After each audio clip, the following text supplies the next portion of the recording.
네, 안녕하세요. 딥러닝과 머신러닝으로 문제 해결하기 마지막 차시 8차시입니다. 이번 시간에는 멀티모달 프로젝트입니다.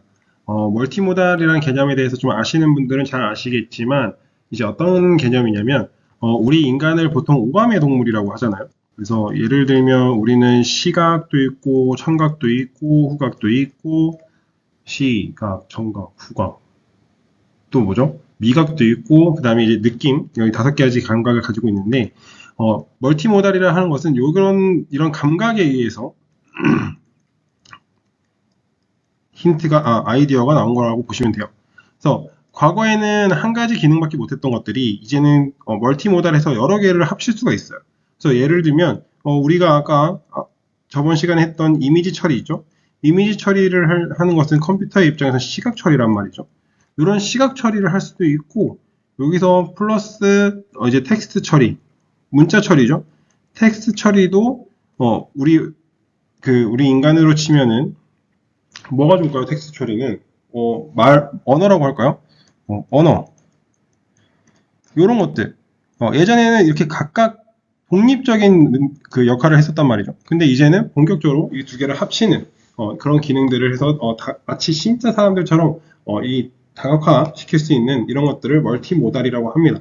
그래서 우리가 그 첫 번째 이미지 분류 시각화를 한번 해봤고 그 다음에 두 번째로는 우리 그 텍스트 처리를 한번 해봤죠. 그래서 그런 것들을 한번 합쳐서 멀티모달 프로젝트를 진행 한번 해보도록 하겠습니다. 구조는 간단합니다. 그래서 멀티모달에 대한 정의랑 프로젝트 바로 들어갈 거예요. 그리고 거기서 구현 및 실습까지 바로 진행을 해보도록 하겠습니다. 자, 멀티모달이란 해서 이미지와 텍스트를 동시에 이해하는 인공지능 이렇게 써져 있는데 반드시 이미지와 텍스트만 의미하는 건 아니에요. 지금 저희가 하려고 하는 프로젝트가 이미지랑 텍스트여서 이렇게 되는 거지 그런 건 아닙니다. 그래서 여기 보시면 단일 모달을 해가지고 하나의 정보 처리만 가능한 거 이미지 분류라든지 텍스트 감정 분석 이렇게 하나만 가능한 것들을 단일 모달이라고 하고요. 멀티모달이라고 하는 것은 여러 종류의 정보를 동시에 처리할 수 있는 것. 제품 사진 플러스 리뷰 문장을 함께 보고 판단할 수 있는 이런 것들을 멀티모달이다 라고 보시면 돼요. 그래서 이게 그림이 굉장히 잘 그려져 있는데 여기 뭐 텍스트라든지 오디오라든지 스피치라든지 뭐 센서 너무 많죠. 이런 것들이 메타데이터까지 이런 것들이 원래는 다 단일 모달이었단 말이죠. 근데 단일 모달을 다 합친 겁니다.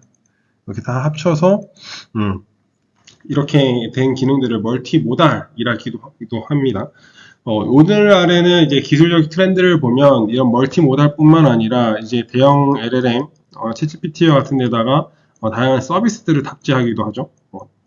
독립적인 서비스들 아예 탑재를 시켜버린단 말이죠. 그래서 이런 것들도 이제 가능해지는 그런 시대를 살고 있어요. 그래서 앞으로는 멀티모달이라고 해도 진짜 뭐 정말 다양한 기능들과 다양한 모델들이 이제 통합되는 이런 시기가 곧 올 것 같습니다. 그래서 이런 것들을 어떻게 활용하냐면 뭐 예를 들면 쇼핑몰 추천 시스템이라든지 콘텐츠 분석, 그다음에 의료 영상이랑 진단 기록을 통합으로 이렇게 분석할 수 있는 이런 것들이에요.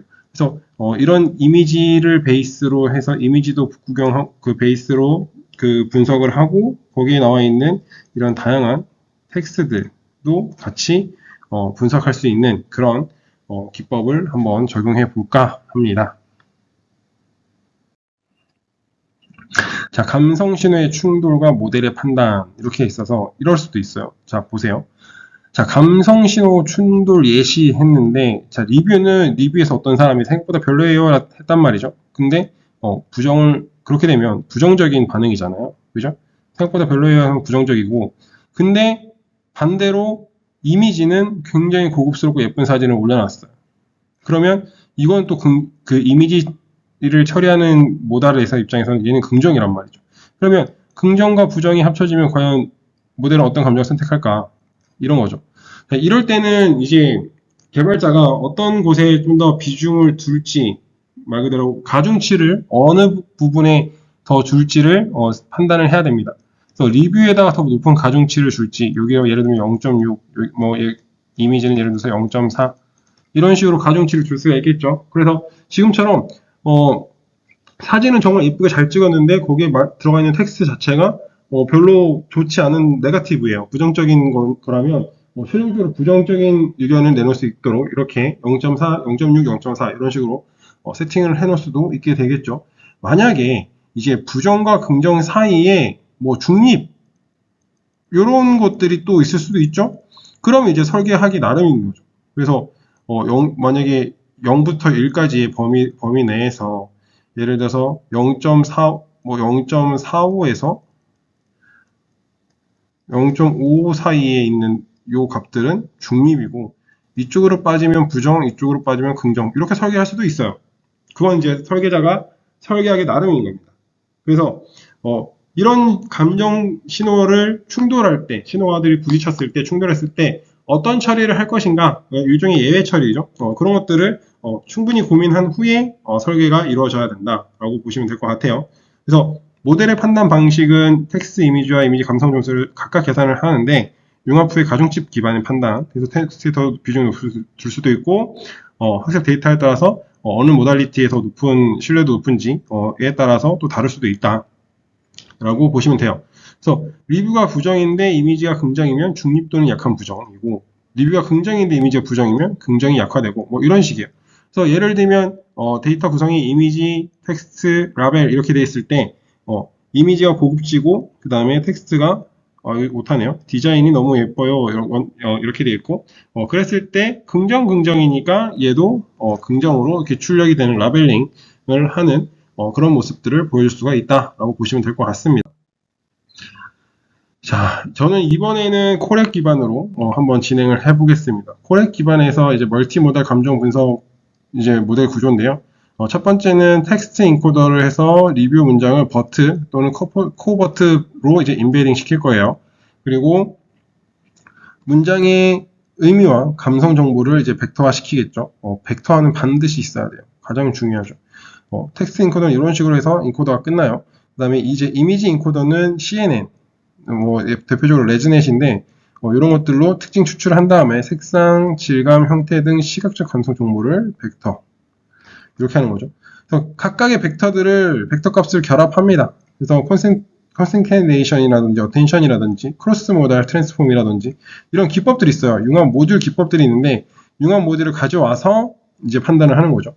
그래서 최종적으로 감정이 긍정, 부정, 중립 이런 것들을 이제 판단한다라고 보시면 돼요.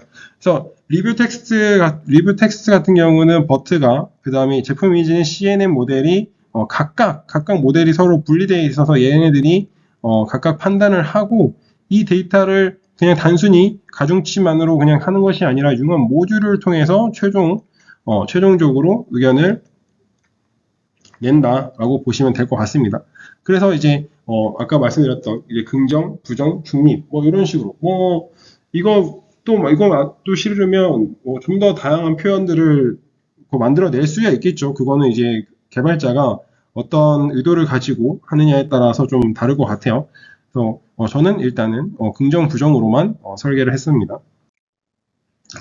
그래서 텍스트 자체를 한번 보면은 저는 콜앱에서 구현을 했어요. 그래서 콜앱에서 이런 SK런 이런 것들 그래프화 시킬 수 있는 이런 것들을 먼저 인스톨 해줬고요. 그 다음에 다양한 친구들을 이제 임포트를 했습니다. 자, 그 다음에 텍스트 데이터 같은 경우는 디자인이 너무 예뻐요.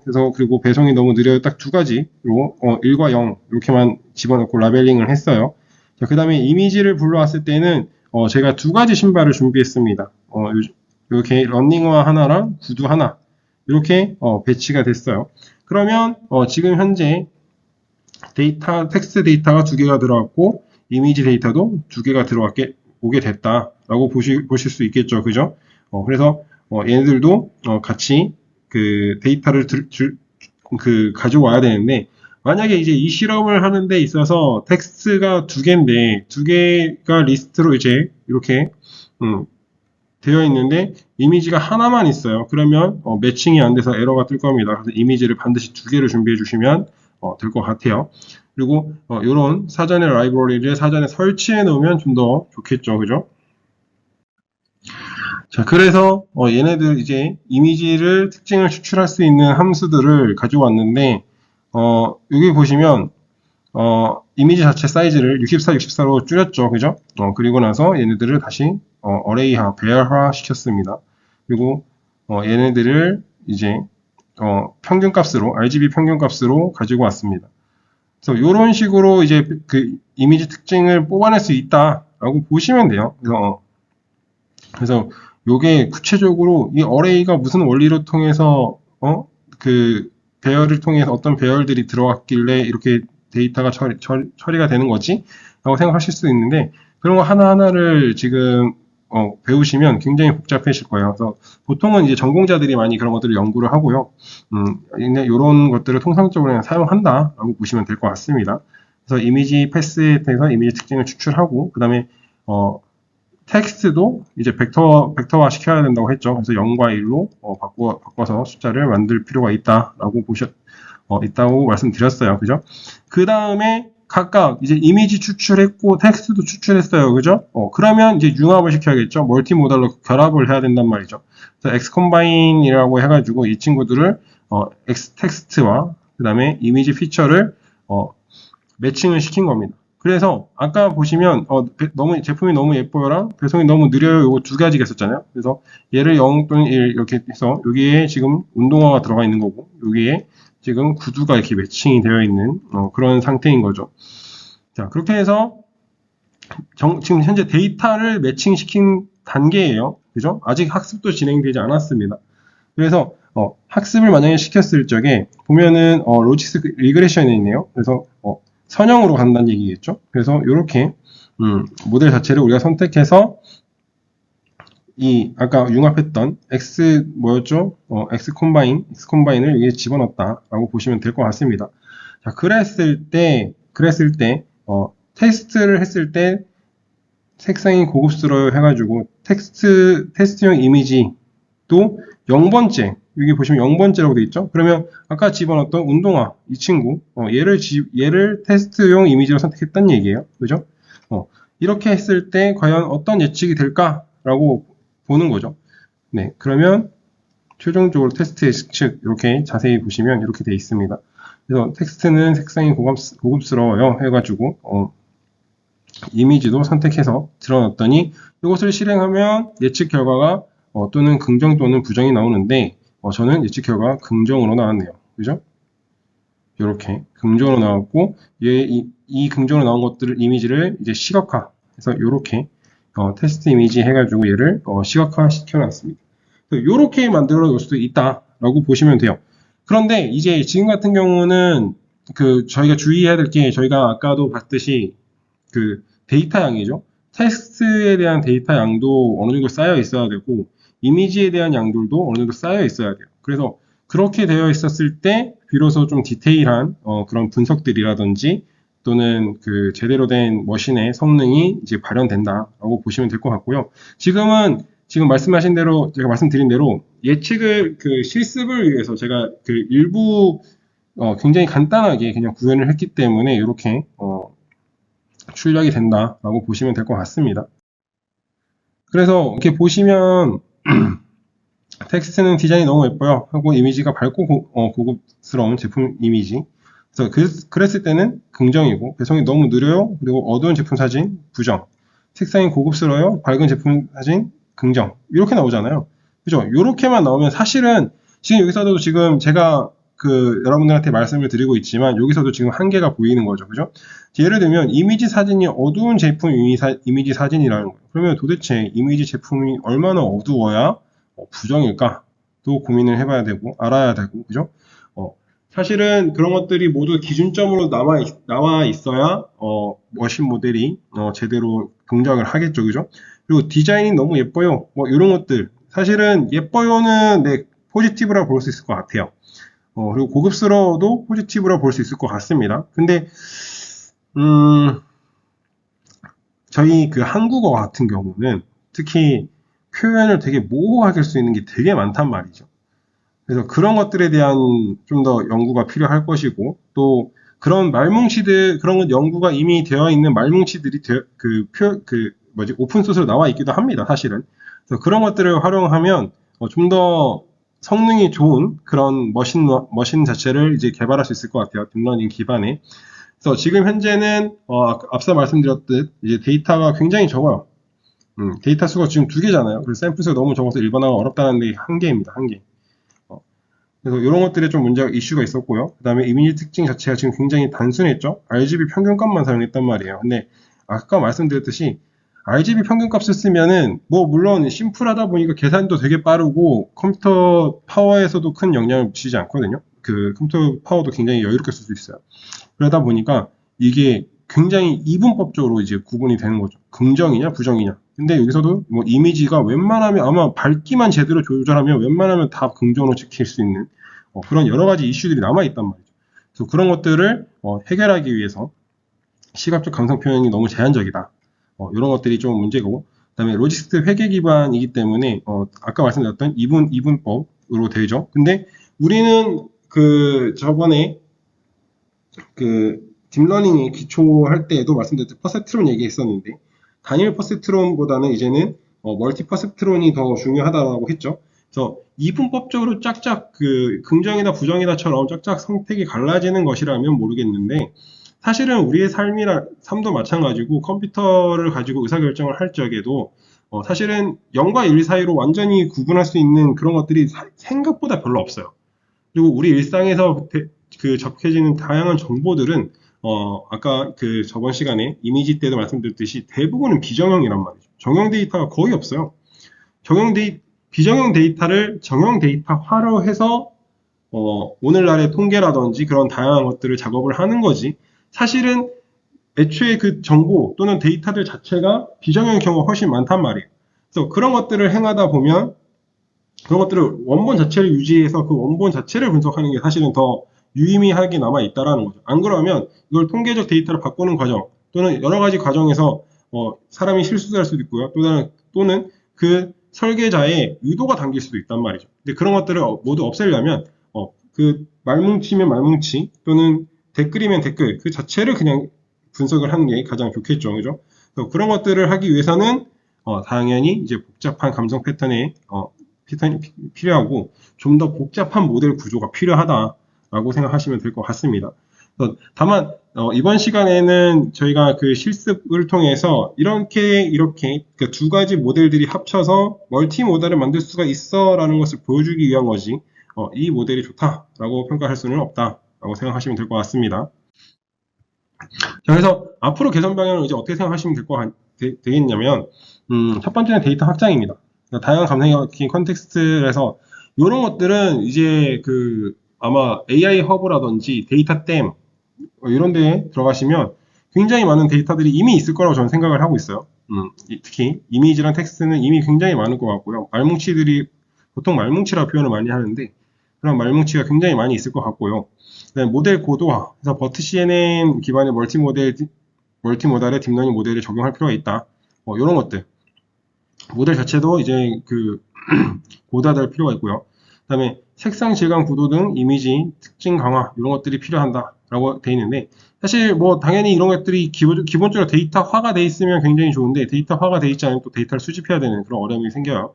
그래서 그런 이슈들이 아직은 남아 있다라고 보시면 될 것 같고 얘네들을 바탕으로 이제 도메인을 확장할 수 있겠죠. 그래서 제품 리뷰 외에도 영화라든지 음식, 여행 이런 데서 또 적용이 가능하다라고 생각하시면 될 것 같습니다. 자, 여러분들께서 지금 현재는 딥러닝을 통해서 문제 해결하기 해서 그냥 간단하게 진짜 가볍게 할 수 있는 실습 자료들을 제가 지금 선보여드렸던 거거든요.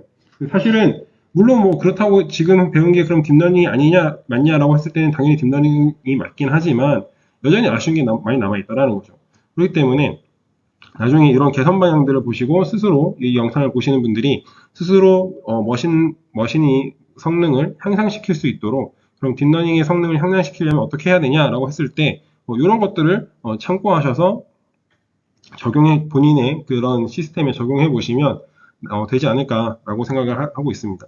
또 뿐만 아니라 이제 과거에 비해서 오늘날 이제 학습의 의도로서 챗GPT는 정말 좋은 그 선생님이 되거든요.